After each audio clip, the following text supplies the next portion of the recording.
right, welcome to the KVJ After the Show podcast.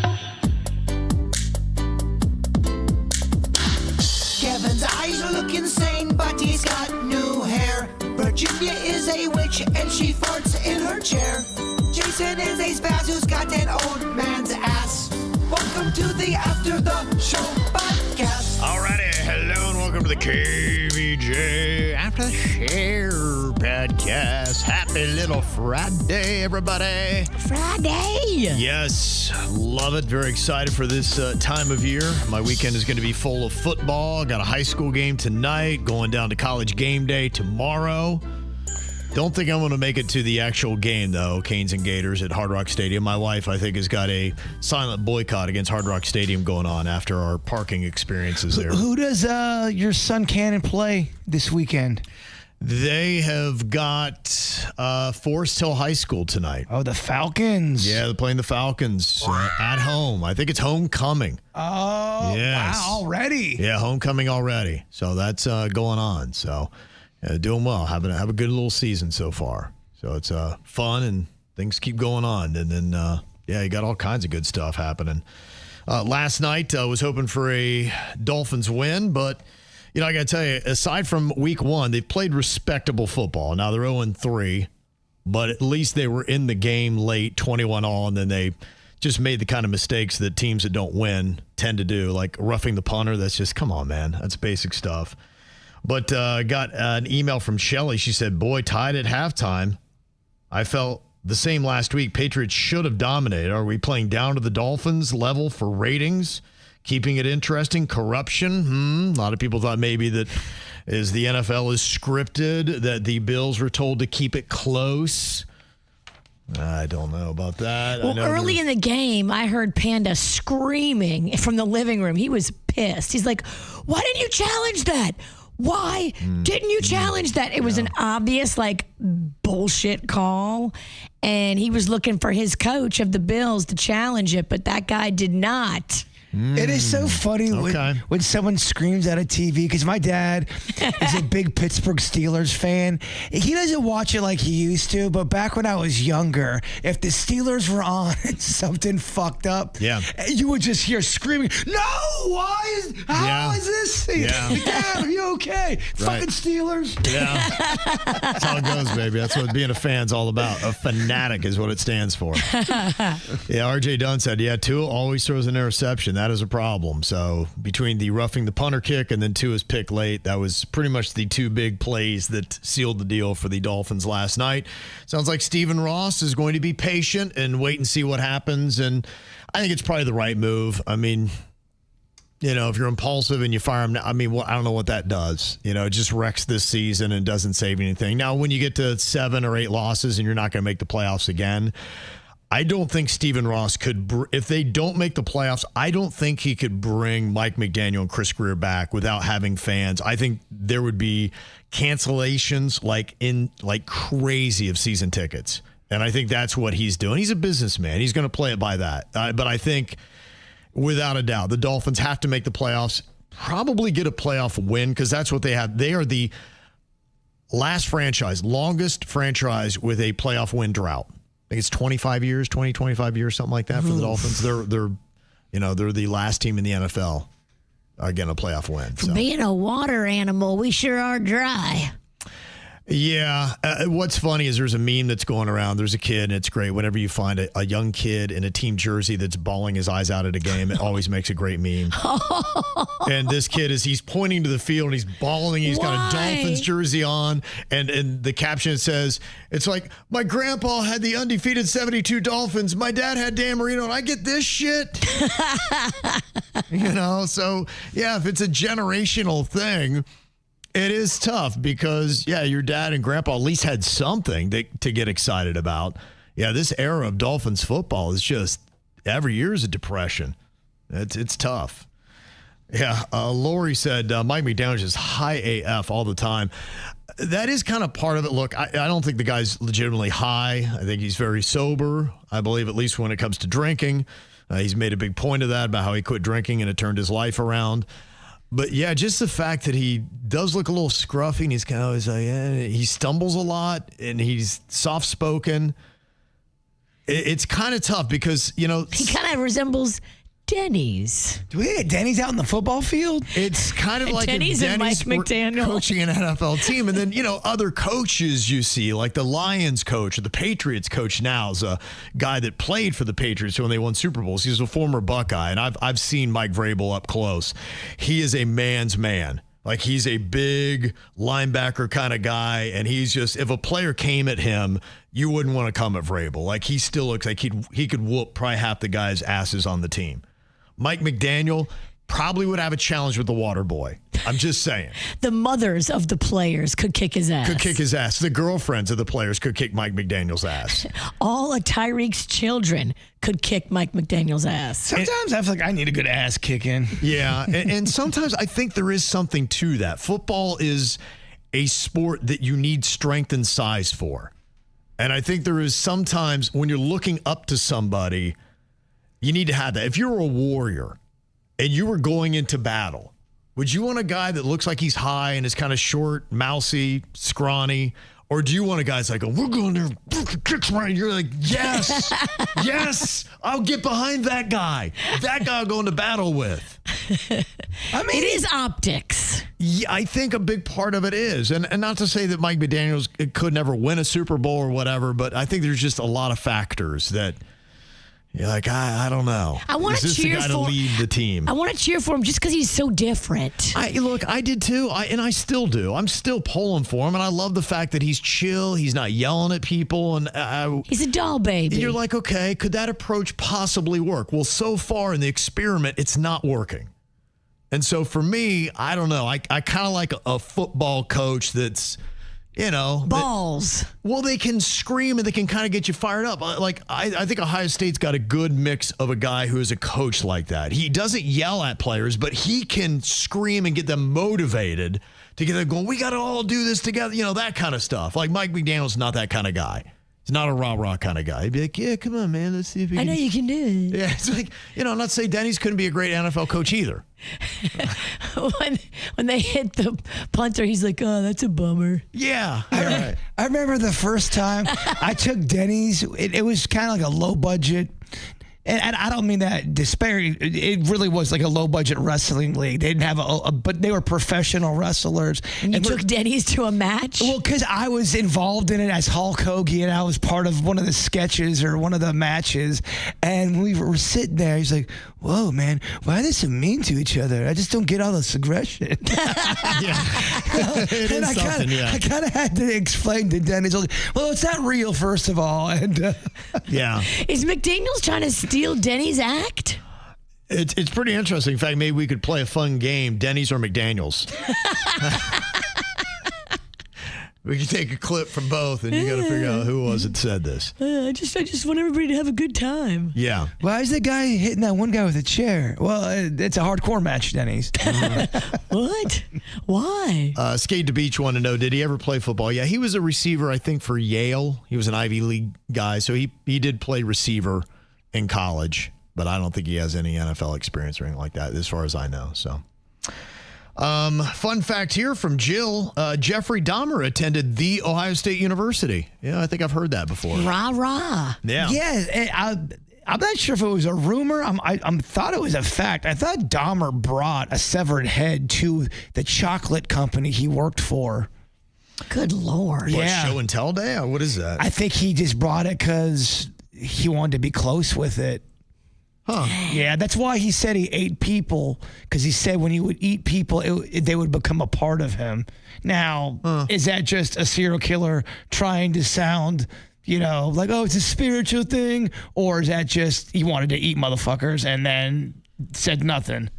Yeah. Wild. Yeah, I'd hate to try to get in that mind. Who knows what sometimes you have to learn. Yeah, I know. It's some people's jobs. Not mine. Yeah, no, it ain't my job. Good luck.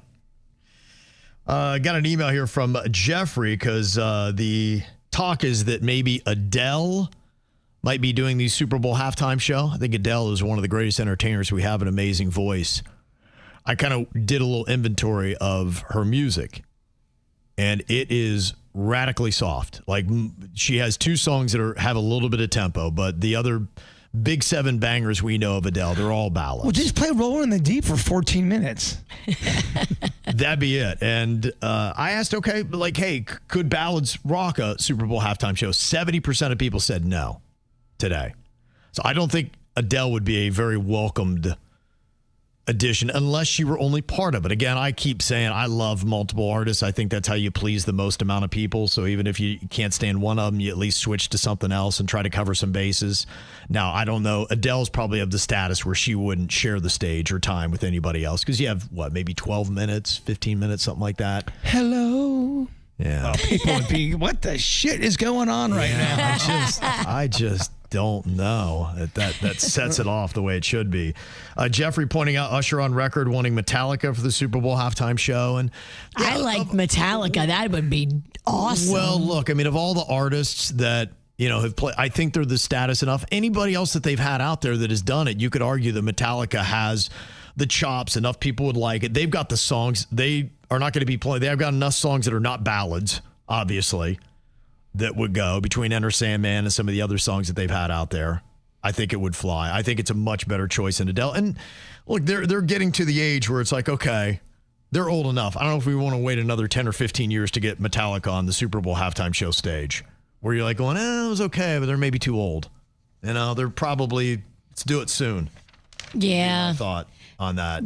Time is now. Yeah, Adele, I just, and again, who knows what's floating that out there. There was no source that tied it to Adele's camp, or I heard maybe they were mentioning that, the NFL was saying, hey, we'll still leave it open for Taylor or something like that. So I don't know if they're just having fun with it or how serious that is. So everybody ran with it today that it sounds like Adele's in final negotiations to be the Super Bowl halftime artist. That could get a lot of pushback. We'll just see what happens. Well, if you don't like it, I mean, but that's for anybody too. If you don't like the artist, that's when you go poop, right? Or you go do something else. It is, but eat food. Ultimately, the one thing about it though is there's so much investment in on that stuff when it comes to commercials and all that stuff. And if you're the sponsor for the Super Bowl halftime show and how much money you paid, I'd be going, look, I paid for people to watch, not poop. So I would. Well, then they need to get Charmin to sponsor it.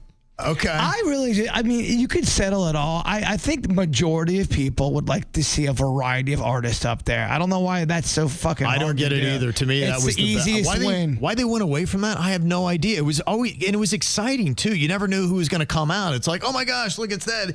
And I would design it right now that, hey, let's get multiples out there. And you can have a newer artist that has just 1 or 2 hits, and they come out and be like, oh, but they clearly don't deserve the stage for the whole Super Bowl halftime show. Right. Like I think a Sabrina Carpenter or a Dua Lipa, you could argue, be awesome to see them at the Super Bowl halftime show, but arguably, look, I love Dua Lipa. I don't think that she has the songs and the name recognition to command an entire Super Bowl halftime show yet.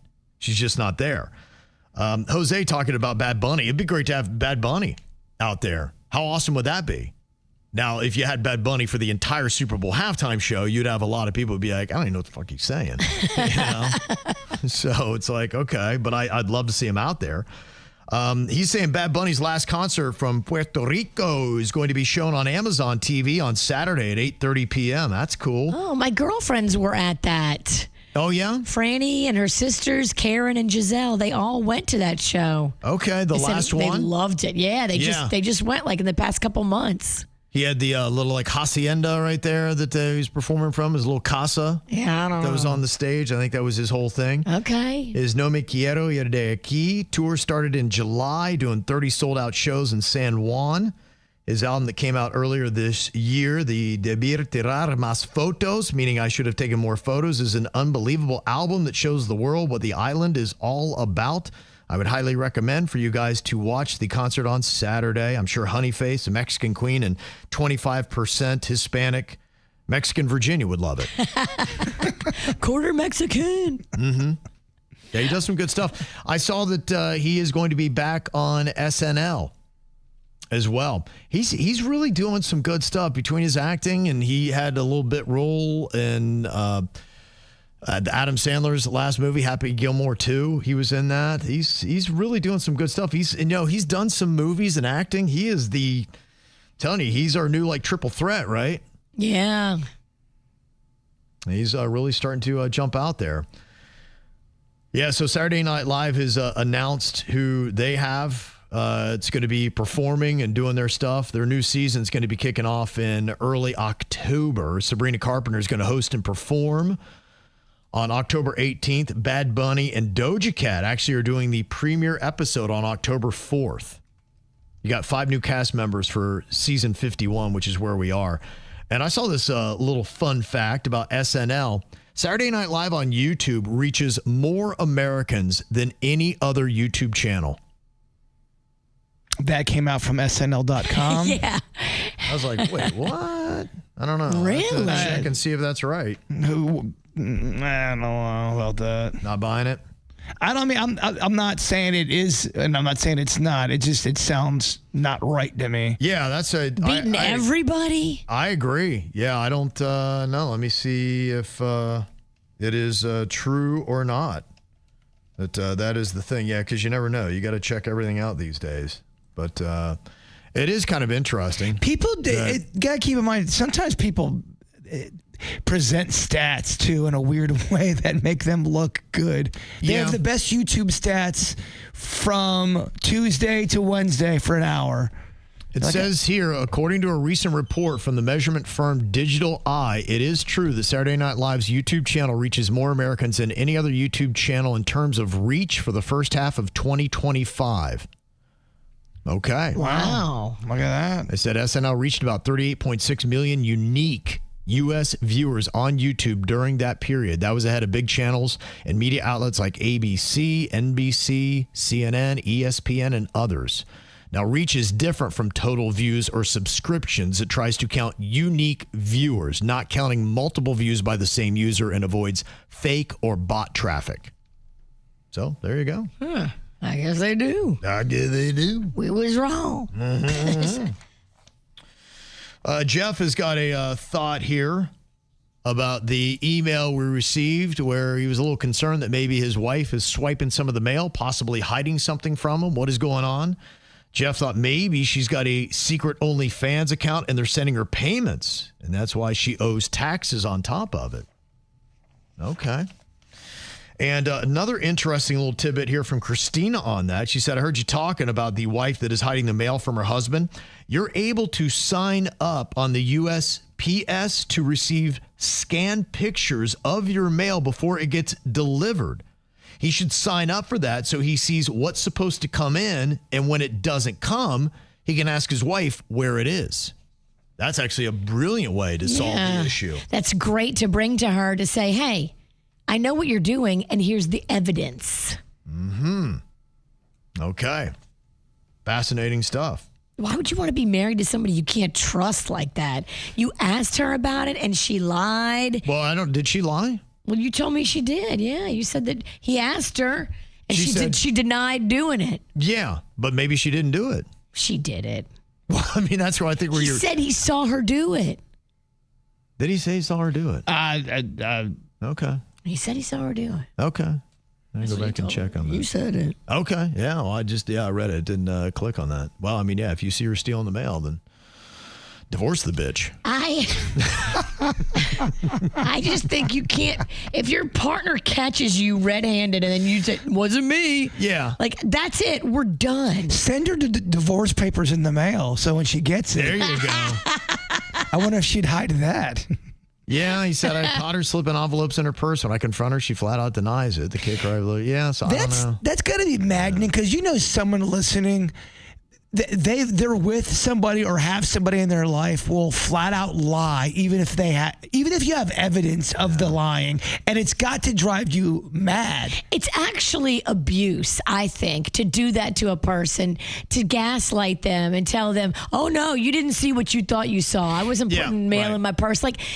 No, I care too much about my own well-being to spend my life with somebody who would terrorize me like this. Especially especially if you don't see it coming and the person is lying to you, and they really have a way, they're just good liars, and they have a way of tricking you, going, wait a minute, maybe it is me, maybe I didn't. You start to second guess yourself. That's what a good gaslighter does, and there are people who are good at gaslighting. 100%. And if you're a person that just believes that your partner is going to be honest, like this becomes a shocking moment for you when you see this person that you thought you could trust gaslighting you and spinning it around on you. You're like, what am I in? Step back, get some clarity, and leave this person. Because if you see it the first time, it's going to happen again, just in a different way. But sometimes you don't see it for a while. And if that was a situation where you're married to somebody and you see something, and then they're saying, you didn't see that, you're now tied up in this marriage. You can't let this person remain in your life because they will suck the life out of you.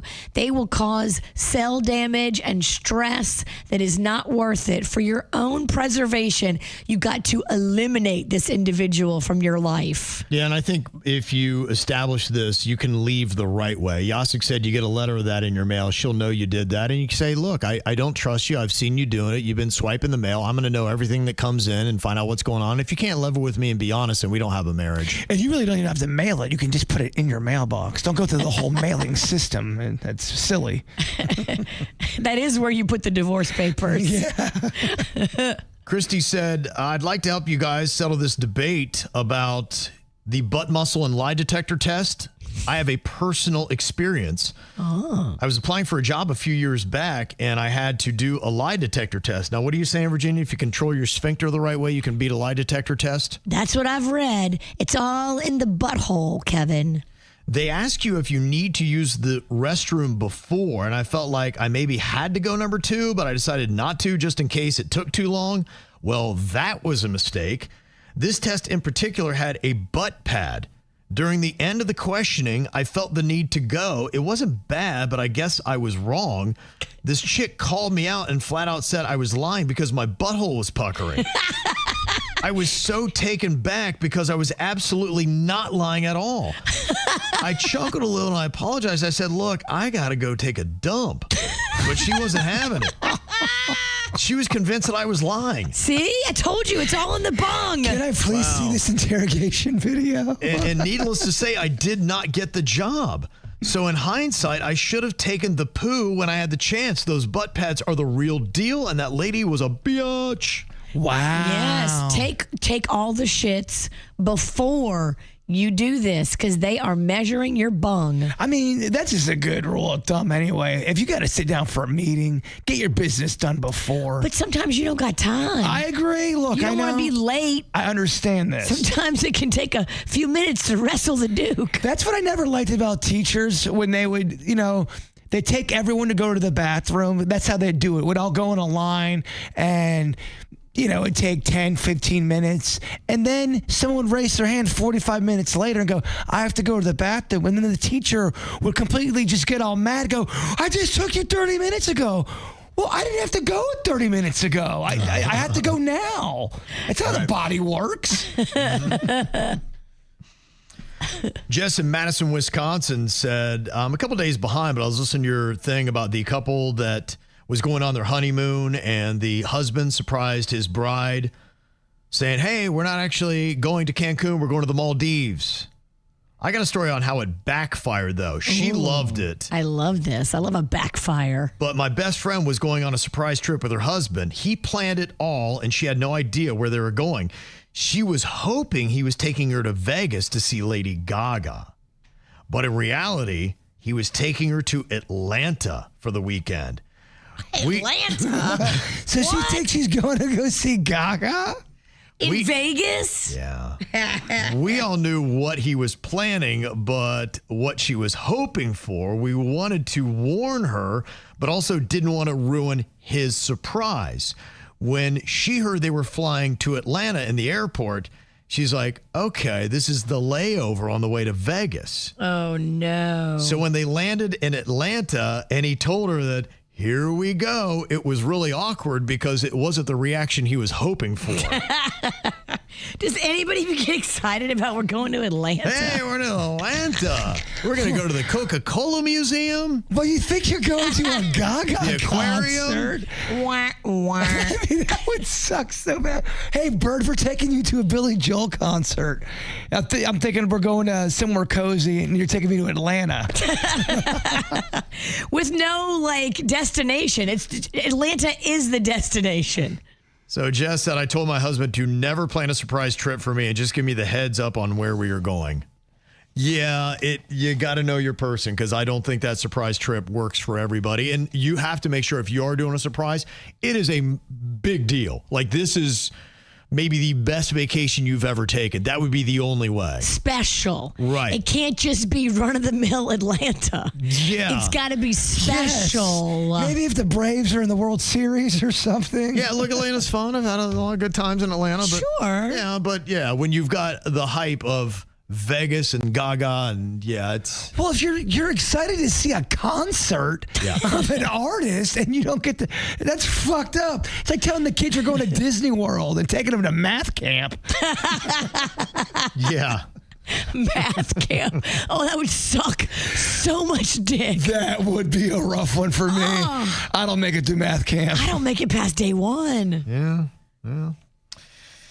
Greg in the 772 said, my son-in-law owns a pressure washing company. $500 isn't a bad price for a roof. He does soft washing for the roof using cleaners and doesn't damage the roof like pressure washing can, as well as preventing mildew growth. Some people were saying, because you were doing the power washing with just the water, that sometimes maybe the chemicals are needed to keep the mildew away, and you'll have to wind up power washing it again really quick or faster than if you had used all the chemicals that the pro guys do. I just don't want the chemicals. I don't want to be messing with it. I don't want to touch it.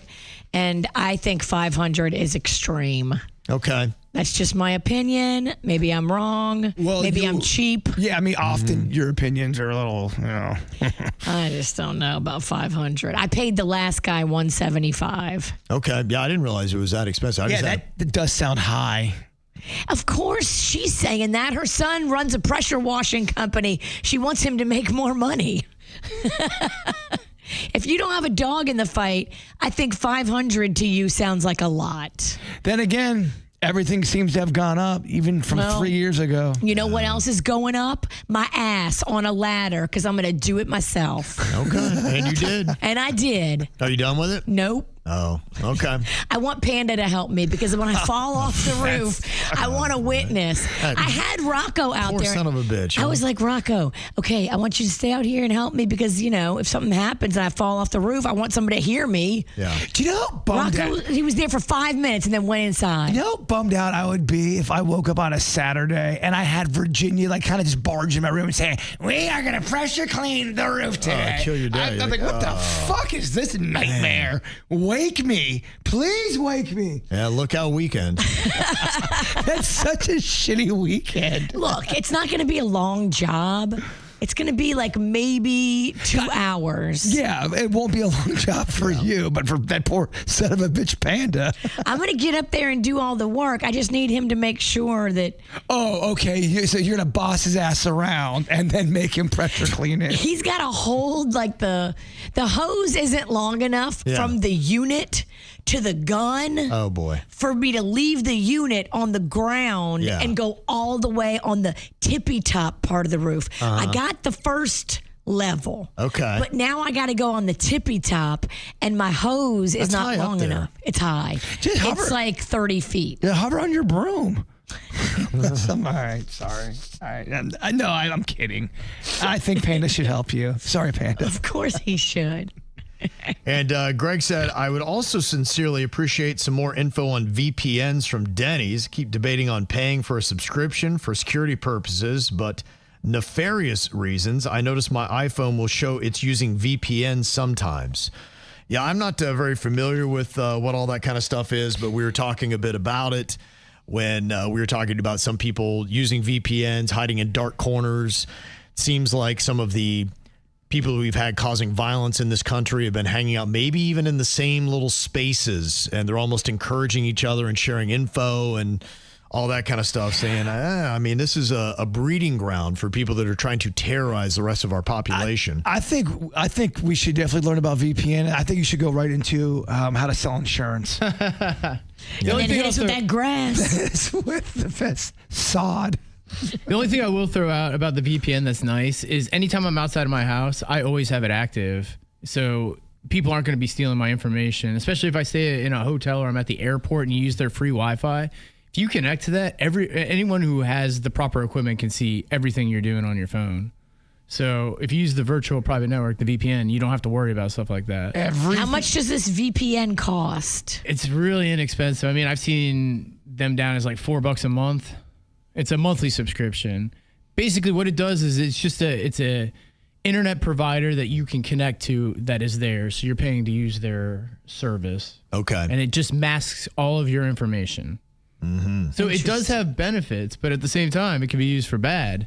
People could do illegal things with it and also mask their IP. Mm-hmm. So it's really, I mean, double-edged sword. Yeah, I talked about that. It just seems like there's so much bad that is happening with some of the VPNs and the dark parts of the internet. And if there is really almost like a murderer's chat where they're saying, oh, here's how you do it, and here's where you get... There's murderer's chat. There's predator's chat. Yeah. And Engineer Keith had a point. He said, I don't think you can ban the VPNs or really police incitement. It's kind of a slippery slope that can be used to silence political opponents under legal pretext. And yeah, I mean, that's a tough thing. It is a balance. And, ultimately in a country where above all things, you got to allow free speech. It is a tough thing to say, okay, how do we stop all this? Because you don't want people to be shooting up schools and at universities and catching speakers in the neck with a bullet. But, how do you do that? So it's obviously a debate that's happening now in the country, trying to police violence versus free speech and everything else that's going on. So I'd say a lot of these chats too are in public places. People see them, Yeah. They're not hidden. They're not in the dark web, They're just,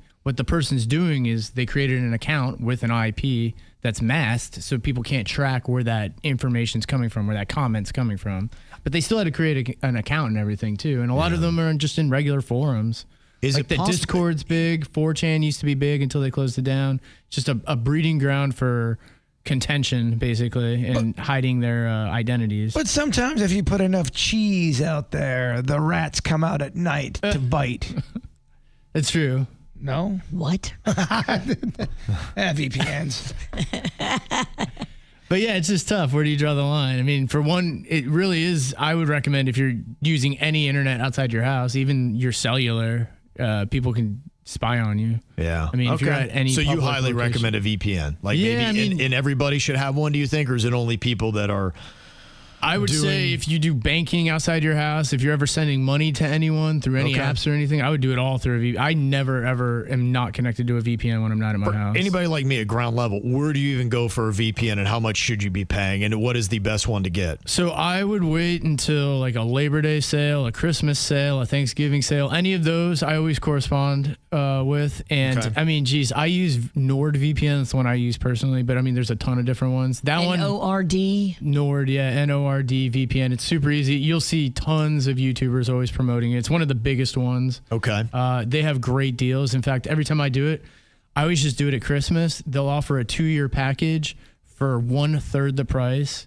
And I just renew it every 2 years with that one exact deal they run every year. So, and it really does not come out to very much money. Okay. All right. Well, there you go. If you're looking for the VPN and you think that is something you should get. Thank you, smart guy. Well, because everyone's getting better at hacking. Even younger kids are getting... a lot of this equipment you can just order. Yeah. I don't think it's illegal to have the equipment for it, but it's how you're using it. And a lot of people are using it to steal credit card information, using it to steal your personal information. I just hacked into Virginia's iPhone as we speak. Good. You get a bunch of pictures of my feet. Enjoy, bitch. Delete. But it's just a safety precaution. Yeah. Okay. Well, I know this weekend, Bird, how much more of the horror movie do you guys have left to do? It seemed like you almost had a percentage of how much filming you have to do and then how much editing you still have to do. We've had some, I guess, how do I say in the business? Some fallbacks, some setbacks. Okay. But yeah, it's gonna be balls to the wall, right down to the end, baby. How much in the movie is done? How much is left to still do? I would say 85% of the movie is done. Okay. We are kind of going into post-production. I still have about 4 or 5 more scenes to shoot. Okay. But a lot of that's going to be going on during the weekend and beginning of next week. And I think we'll be good. Okay. Well, if you do not know, the premiere is going to be Saturday, October 11th at the Maltz Theater in Jupiter. Tickets $20, just very simple. Going to be going on sale next Friday. So you can go to kvjshow.com to get them. So put your money aside. $20 a ticket, kvjshow.com next Friday. That's September 26th. So put it in your calendar. And it's all going to charity. Yes, 100% of the profits are going to Maddie's Fight Foundation, a beautiful charity right here locally that gives money to families that are going through childhood cancer. It helps them pay bills like their mortgage or their FPL bill so they don't get like behind on those things. It really is amazing what they do financially for families dealing with childhood cancer. Yep. Okay, good stuff. So that's going to be here before you know it as we head into the old Halloween season. All right, y'all, enjoy your weekend. Can't wait to come back on Monday to see Virginia getting some chocolate kisses. That's going to be a lot of fun. Getting or giving? Yeah. Yeah, that's true. We don't Get know. up. I guess we'll have to see. If you missed what that was all about, listen to the tail end of the regular show. You'll be caught up to speed. Y'all enjoy your weekend. We'll see you back here on Monday. Goodbye.